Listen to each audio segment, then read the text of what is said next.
Hello everyone, today is a new day, new life, new beginning, and new lesson. So our lesson for today is about quadratic equation by extracting the roots. So mayroon tayong mga halimbawa dito.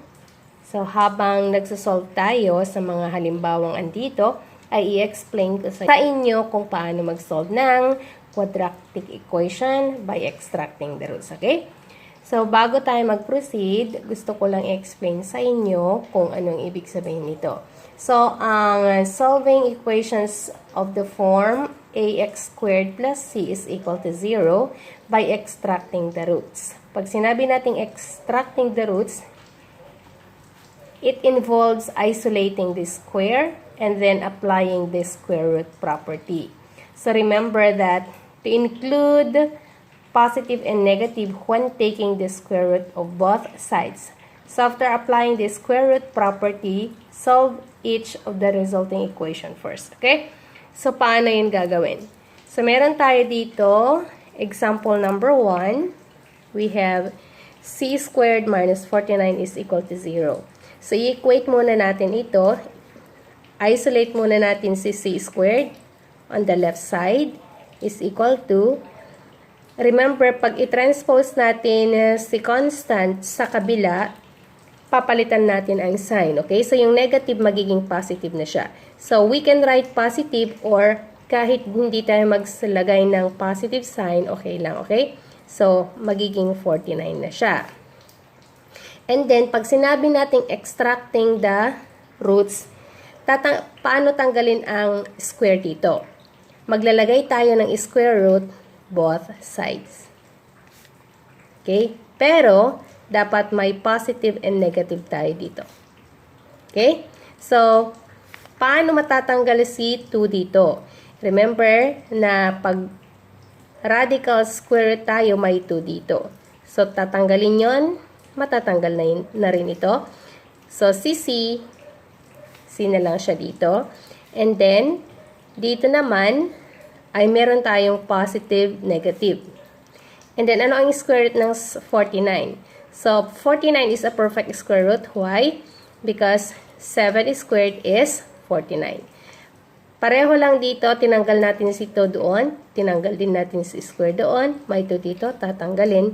So, natira is 7. So, ang sagot natin dito ay c is equal to plus minus 7. This is the final answer. So, kung hinahanap natin ang solution set, the solution set is c is equal to negative 7 and positive 7. Ito ang solution natin. Dalawa. Hindi lang iisa. Okay? Next, number 2 example. So, since nakahiwalay na or naka-isolate na si variable at saka si constant, so, mag-direct na tayo. So, x squared is equal to 225. Extracting the square root tayo kaagad. So, plus minus square root of 225.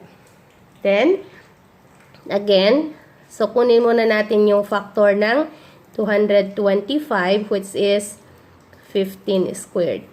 Plus minus, 15 squared. So, tanggalin na natin si 2 dito, at saka si 2 dyan. Meron na tayong x is equal to plus minus, cancel si 2 doon, at saka si 2 dito. So, meron na tayong 15. Therefore, ang sagot natin ay, pwede nang isulat na ganito, x is equal to plus minus 15 or positive negative 15. Or, pwede rin natin isulat ng x is equal to 15 and negative 15. Okay? Next, number 3. So, meron tayo dito p squared minus 6 is equal to 30. So, isolate muna natin si variable p. So, p squared is equal to copy 30. So, kung napapansin ninyo, si 30 na constant ay nasa right ng equal sign. So, dyan pa rin siya. Ngayon, si negative 6 ang kailangan nating ilipat sa kabila. Bakit? Combine like terms. So, si constant at saka si constant dapat magkasama. So, kung ilipat natin sa kabila, gaya ng sinabi ko kanina dito, yung negative magiging positive na siya. And then, kopyahin si 6. Next, p squared. 30 plus 6 is equal to 36. Next, of course, we need to extract the square root, the square. So, p squared is equal to plus minus square root of 6 squared. Ang 6 squared ay 6 times 6, 36 pa rin siya. So, tanggalin na ngayon itong si 2 and 2. Merong 2 dito, di ba? Cancel. So, meron na tayong p is equal to plus minus 6. So, ang sagot natin ay p is equal to positive 6 and negative 6. Nakuha? Madali lang, di ba? Okay, next. Number 4. Paano kaya ito? May number sa tabi ni x. Since 4 is a perfect square root, okay lang siya. Okay? So, anong gagawin?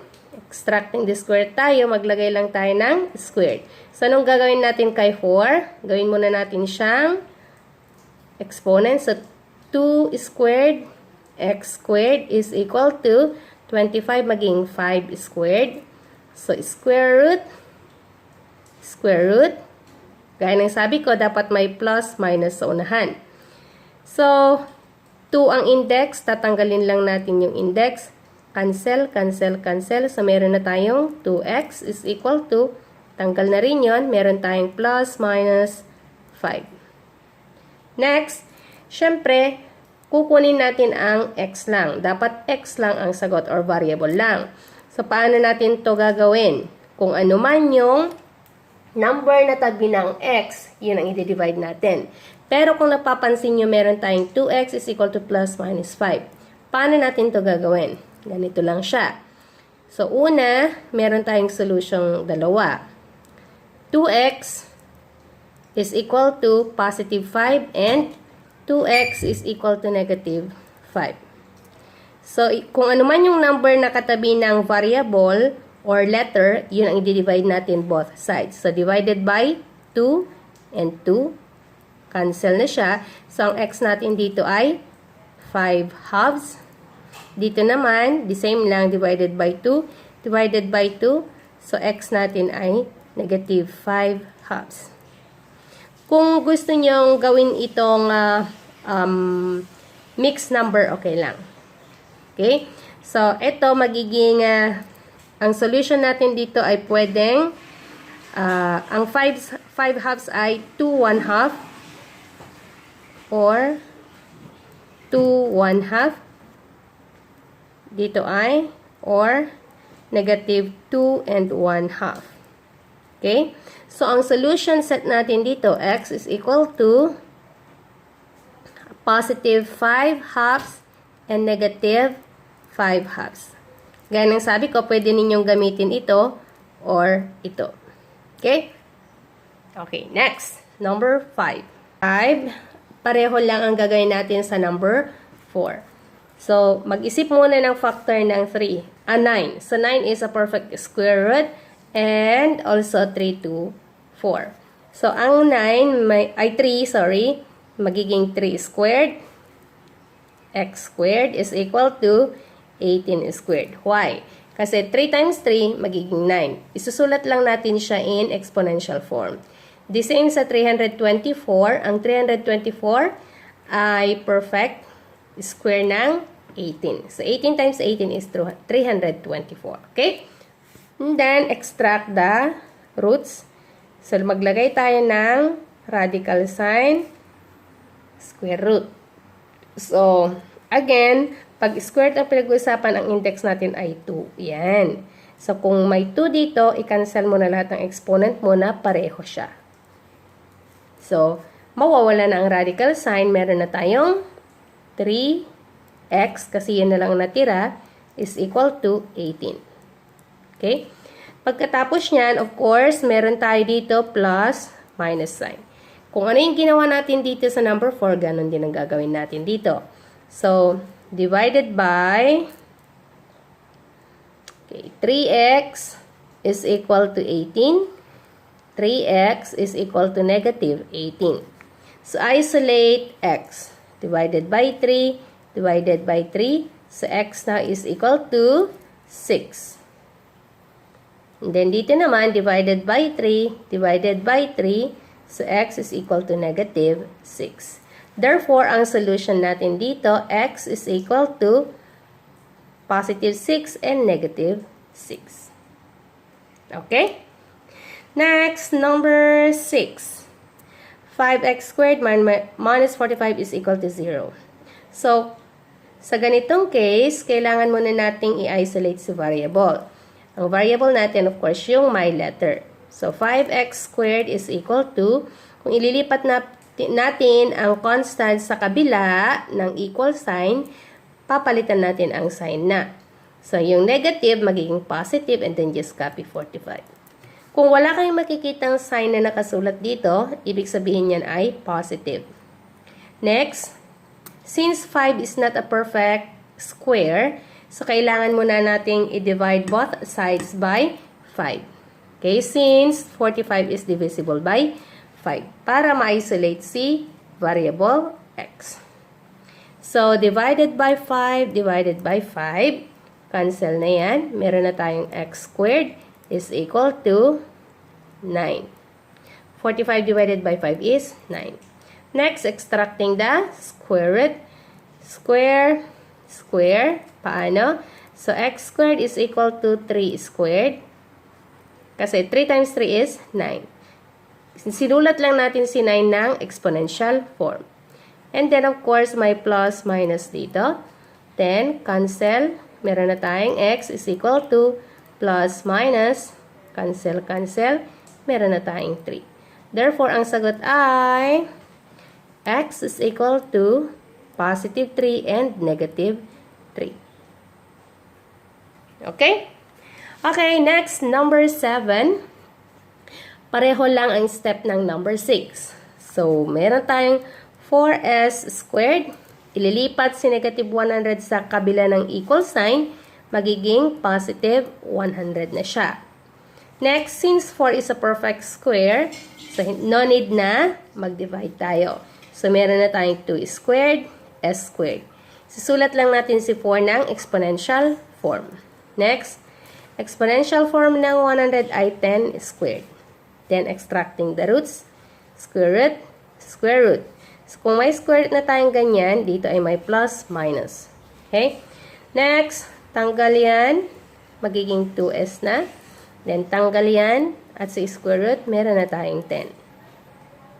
Plus, minus. Okay? Then, of course, divide both sides by 2. Okay, para hindi kayo malito, ihiwalay natin sila. 2s is equal to positive 10. 2s is equal to negative 10. So, divide both sides by 2. Kung ano man yung number na tabi ng letter or variable. Cancel. So, s is equal to 5. And 2s is equal to negative 10. Divide both sides by 2. Then, s is equal to negative 5. So, ang solution set natin ay, sorry, hindi na nakita, s is equal to positive 5 and negative 5. Okay? Okay, next, number 8. So, dito, meron tayong 4y squared minus 25 is equal to 0.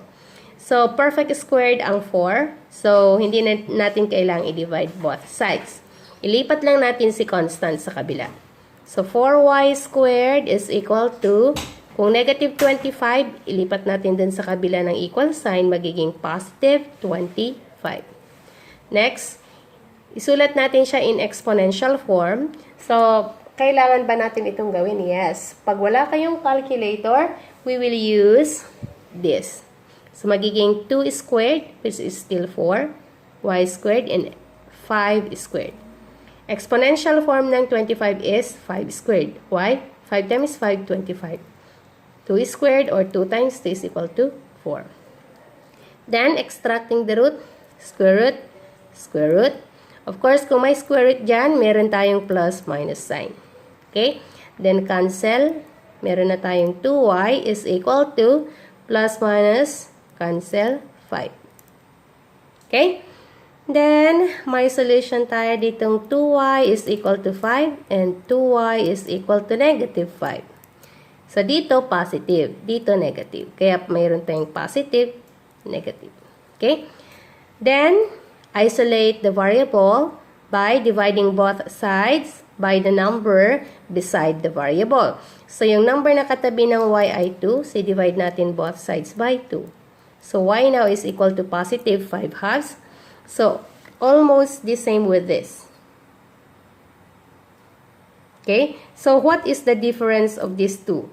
Sa number 4. Ang pagkakaiba lang nila, si 25 ay nasa right na siya dati ng equal sign.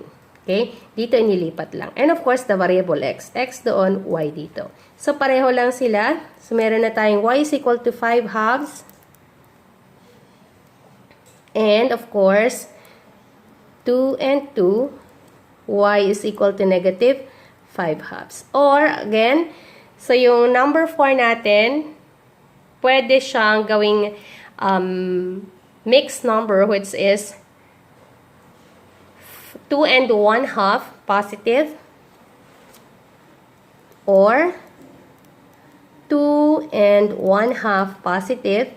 The other one is, or negative 2 and 1 half.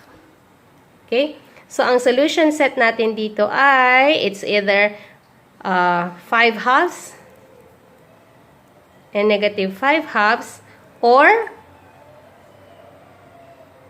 2 1 half and negative 2 1 half. Okay? Any of the two can do.